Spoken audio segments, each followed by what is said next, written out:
Welcome back. It's every woman's birthright to be a mother, of course, and what happens if she can't stand the idea of being touched by a man? Well, that was the dilemma our next guest found herself in. She is 21, she is a lesbian, and she's 5 months pregnant. How then did she conceive? Explain how the sisters are doing it for themselves. Please welcome Lisa and Terry Goulden, who is the Executive Director of Sydney's Gay and Lesbian Counselling Service. Please welcome them both.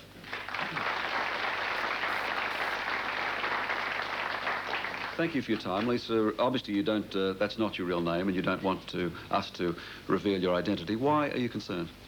Well, mostly, first I don't want the child to be identified like when it's born, or that's the woman that was on Ray Martin sort of thing.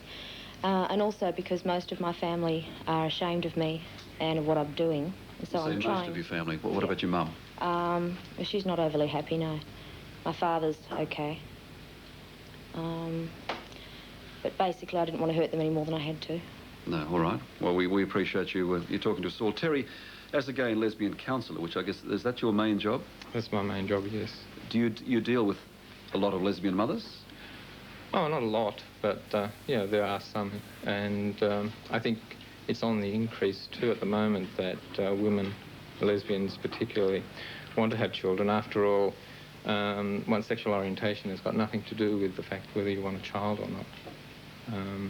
And I appreciate Lisa's comments about her family, because here we've found that after a while, especially after the child is born, the family attitudes change, and you find especially the mother, even the father and brothers and sisters start to accept the situation and accept the fact that they have a grandchild and a nephew, niece. Yes. Well, is that the counselling advice? Is that what you would say to Lisa in terms of, OK, at the moment the family are stunned by it, but yeah. Your experience is that they do change, they do come around? Oh, yes, yes. I think it's with everything. It's even with coming out as a gay person. I mean, as a gay person, you have years to come to terms with it yourself. You suddenly go home and in 5 minutes you announce to your parents that you're gay, and you expect them to sort of say, oh, that's nice, dear, have another scone. But, you know, I mean, they've got to come to terms to that as well. It's a shock. They're going to react. They'll react in the same way to having got used to the fact that they've got a lesbian daughter. She's now decided to have a child. That's another shock. But people adapt, and they'll come round, and they'll eventually, especially when they start enjoying the child. Yes. All right, then, Lisa, you're single, therefore you're not eligible for artificial insemination. How did you conceive? It was a very basic procedure. We just... I have a friend, Steve, who also wanted a child very badly, and he's homosexual. So, well, we organised it about 2 years ago, and we've sort of been thinking about it and talking about it and looking into it since then. And So you took that time. You took the 2 years to think of the implications and think of all right, legal aspects. And did you check Steve out as well? I mean, yes. The first thing was that I asked him to be screened for AIDS, hepatitis, all those sort of things. I was also screened just in case there was anything. He donated semen into a sterilised jar, and I filled a syringe with semen and injected it into myself. The medical odds are not very high on that working the first time. We expected to have to try for about 12 months, but surprisingly enough, it took the first time. So we were very lucky. It's an extraordinary tale. I mean, what did you tell the doctor who confirmed your pregnancy? Did you go to a doctor, or did you confirm yourself? No, I went to a doctor. And did you tell him how you'd conceived? Her, yes, I did. And is the baby healthy? What other tests have been done? Yeah, there's no problems. The baby's healthy. It's growing at a normal rate. It's kicking like mad, and it's perfectly normal. And you're now 5 months pregnant? Yes. Well, Terry, is this common? I mean, how many would you know in the counselling service and the other work you do? I mean, are we talking about dozens of lesbian women in Australia who are conceiving this way, or half a dozen? Well, I know here in Sydney of at least half a dozen women who have children in that way. Not all. I also know of some heterosexual women who have decided to conceive in that way as well, without the help of doctors.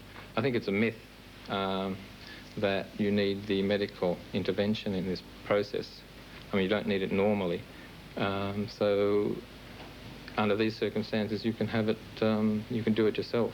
And many women are doing it, not simply because they're nursing backgrounds and realise that they can do it, but it is becoming, I think, a more common practice. Do you know what the doctors frown on this? Was the first response of your doctor, Lisa, was she concerned? Did she offer any advice? Did she offer any warnings? No, I went to her after I had already done it, and actually I think she laughed and said something like, maybe that's how Mary did it hundreds of years ago or something, and just left it like that. She just, she took it really well, just, took it in stride. You know, I mean, it's interesting that and I'm pleased that you would talk to us about this, but most people thinking, right, here's a lesbian woman who lives do you still live in a lesbian relationship with a friend? Yes. So here's a lesbian woman who gets a gay guy to effectively impregnate her, but it's done with a syringe. I mean, that's about as, please don't take offence, but I mean, that sounds like it's about as grotty or as one can imagine. How do you overcome, then, friends and family by telling them that, look, I'm a decent, upstanding person who happens to prefer to be a lesbian? Well, it's just, I don't like the idea. I couldn't imagine sleeping with a man. Have you ever slept with a man? No. And you're 21 now? Yes. Right. But, have you slept with a lot of women? Not a lot. Dozen? 20? More like a dozen, maybe. Okay. So, but I mean, how do you understand, of course, that someone watching this program now would think exactly as I've just suggested, that this is about as weird a thing as I've ever heard. Yeah. Well, it's actually no more weirder than the. I'm not saying it is. I'm simply saying response. Yeah, I'm just saying that in fact it's no more weirder than the programs that they have where women can't conceive and they actually have ovaries taken, or not ovaries, sorry, the eggs taken out and implanted and artificially inseminated. Yes, but the difference is that is done with medical help, as you just said a moment ago. It's done with some sort of sterility involved. So what's the difference? I mean, to me, there's no difference. I mean, we tend in this culture to think that things medical are better and less grotty, as you said, but they're no less grotty. I think that many people will probably perform many medical procedures themselves. I mean, we have the whole thing of people with diabetes having to inject themselves and learning that. In AIDS, we have a lot of procedures which are done by the patients themselves, daily injections.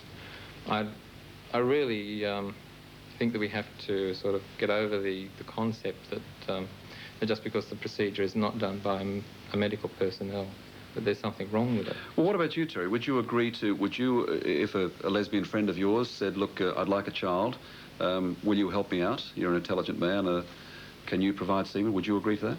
Yes, and in fact I have. You have? Yes, I'm the father of a 6-year-old child.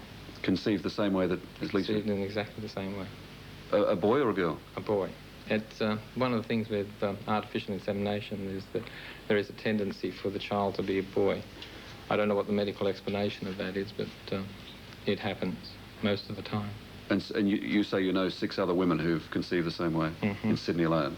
And presumably if there are 6 whom you know of, that there are others who just don't want to talk about it for all the reasons that Lisa's given. Sure, I would know probably only the tip of the iceberg, people that have come forward for counselling or because perhaps something went wrong with the procedure, the latter procedure, the birth process and that, or there was some legal complication they wanted to clear up later on. Does the 6-year-old child know who its father is? Yes, he does. He doesn't know at this stage how he was conceived. He's too young to know that, I imagine. He's been told, yes, but I think he's probably too young to actually understand that. What about you, Lisa? Will you tell this baby when she grows up, or she or he grows up? Yes. How long will you wait? I mean, is there a right time and a wrong time? I think when the child wants to know, when it asks, is when it should be told, just like any child who's born of heterosexual sex. When they want to know where they came from, you tell them. It's not something you push on them or make them sort of feel like, wow, I'm really different from every other kid. It's when they ask, you tell them. Can you imagine how hard it's going to be, though, to tell a child who's playing around with children who've come, for want of a better explanation, the natural way? I think it'll be very hard explaining, but children are very resilient, and they also just tend to know that there's some things you don't talk about, like that they don't bring that up with their friends, that they are different. That they were, sorry, not that they are different, because they're not, but they were conceived in a different way. Yes. What about the father of the child? Is he going to be involved in the upbringing of the child? Yes. He's agreed to that, has he? Yes. Well, he wanted that. I chose somebody who did want to be there. I think it's important.